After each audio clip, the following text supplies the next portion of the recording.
Hi everyone, this is Dylan, and in this video we're going to be reflecting on the first three parts of this video and also trying to continue where we left off. It's now been a couple years, I think, since we started this video, and the reason that we have been taking so much time with continuing, is because when we made the first three parts, we were in a state of extreme duress. We really felt good about the videos that we made, but at the same time, we were in a space of extreme trauma because we were responding to the huge influx of attention that we got when our main testimony sort of blew up. And so we decided, after making the first three parts, that it would be best if we did a bunch of inner work around the whole thing and got ourselves into a space of more calm and integration. And it really has taken us this long to do that, enough to feel like it was actually time to keep making more videos for it. It was so much what happened during that time, and it was just so traumatic, and what it took for us to pull ourselves into a space of enough integration to make those first three parts was so much that we fell apart quickly after around it, and it really has taken us this long to feel like we're integrated enough to continue. But we have been feeling the last few days like we're arriving where we need to be at to keep going, so here we are.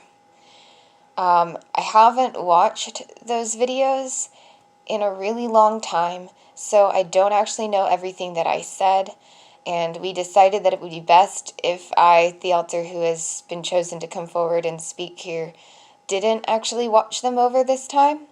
However, I'm familiar enough with what I said that I feel like I can talk about it a little bit.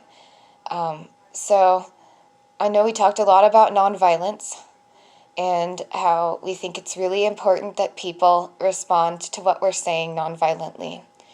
And we still stand by that. We talked about how our nonviolent stance does not mean that we don't want people to defend themselves. And we personally define self-defense rather creatively.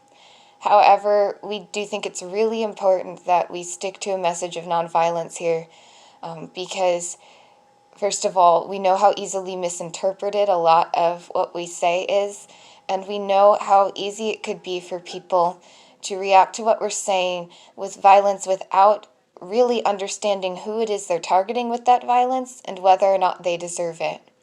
Something that I know really frightened us was a lot of comments people left about wanting to kill perpetrators without seeming to have any sense of nuance regarding the fact that if they were to try to hunt down people who were responsible for the things we grew up in, almost all the people they would probably end up finding would be victims who had been forced to perpetrate, like myself, and some of the people that I have personally loved most in this life. And so the thought of people from the public not really understanding MK, running around trying to take out victims who could be some of the only people who could actually stop any of this stuff, really frightened me. And the last thing I wanted was to see that. So I really emphasize nonviolence, and I still do stand by that for more reasons than just that, but that was a huge piece of it.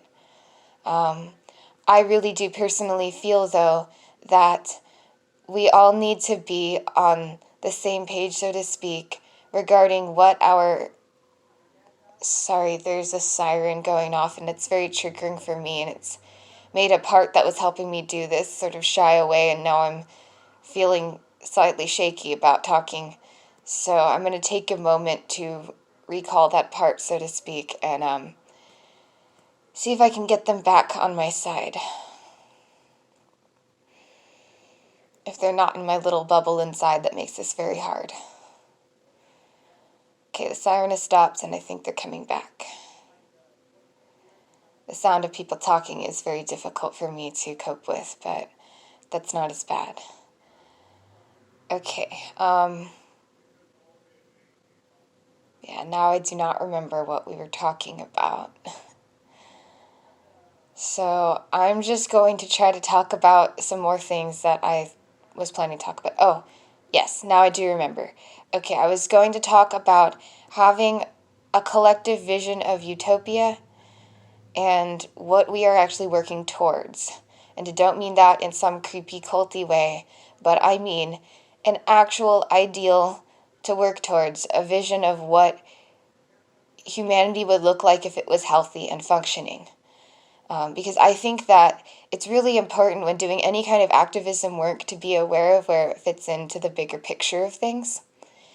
And personally, my bigger picture sense of all this is that we should be working towards a world in which there is no human violence. The earth itself may always be a bit of a violent place. It seems to me like the universe was created in a gigantic explosion, and the earth was molten hot and then cooled down over an extremely long time, but that process was very violent in itself, and so many of the Earth's formations have been formed through natural violence, and it just seems like violence is a natural part of our existence. However, I want to see us stop doing violence to each other, and I think that that is achievable. I think that humanity would have to evolve in certain respects, that there might need to be more of a balance between different types of minds. I am wired in a certain way that is not, I'm not the only one wired the way I'm wired, but I am a bit uncommon. I am an autistic hyper empath, which means that I feel other people's emotions and even so-called inanimate objects, presences and emotions in a way that most people don't. It has caused me to be extremely caring and to want extremely deeply for everyone to be at peace. I want nothing more than to see us all stop hurting each other and get along. And I've also grasped that most people don't seem to feel that way on the level I do. Most people are not bad, in my opinion, but most people do not feel things like I do and do not seem to care about nonviolence and peace like I do. And I personally feel that there might need to be more people who are wired more like me to balance out people who are not, or else humanity will continue to be violently dysfunctional in the kinds of ways it's been. And this might be something that nature has to achieve over many generations, and not something that human beings can exactly do by choice. However, I think that if we all put our energies towards making the world a more peaceful place, nature will naturally sync up with that, and I think that we can bring about the change that we need to bring about, even if it has to happen in conjunction with nature over many generations. And so I want to be clear that that is where I'm coming from. I'm coming from a bigger picture type of place where I not only want to see child trafficking stopped, but I want to see all human madness stopped. I want to see us be bright and beautiful and wacky and creative, and if some of us are a bit out there, that's totally okay with me, but quirky and creative is very different from violent and destructive. And there is a bigger issue here, which is that there are people who have personality disorders. I'm not a big fan of clinical language in certain respects, but I will go ahead and use that term, personality disorder, to talk about people who are narcissistic and sociopathic, people who have no sense of oneness with others, people who think they're completely separate from other people, and who see others as objects to be used and controlled, not as living beings to nurture and get to know. Sorry, I tried to say two words at once and it came out kind of funny. There are people who don't look at other people like that. And I think that the majority of people are somewhere in between me and people like that when it comes to caring about others. And that the majority of people don't actually want the world that those people are trying to build. which is the New World Order type of horror show that I grew up in and that we are unfortunately seeing manifesting in many ways right now on a grand scale. That is not what most people want. That is not what most of you watching this video want, I am sure. However, people with sirens, they really get to me. Gotta ground myself again. I'm trying to stay grounded, but I have to really consciously ground myself when I get triggered by things like that. So,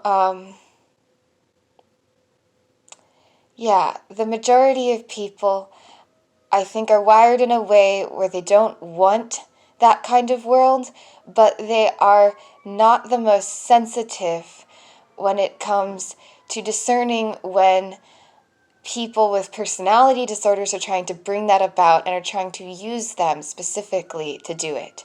I think that most people have been put in a position where they have subconsciously, not consciously, but very subconsciously chosen to go along with atrocities, to be complicit in a system that is viciously destroying certain groups, certain minority groups, including children who have the unfortunate luck, if you will, to end up in the kind of position I was in as a child.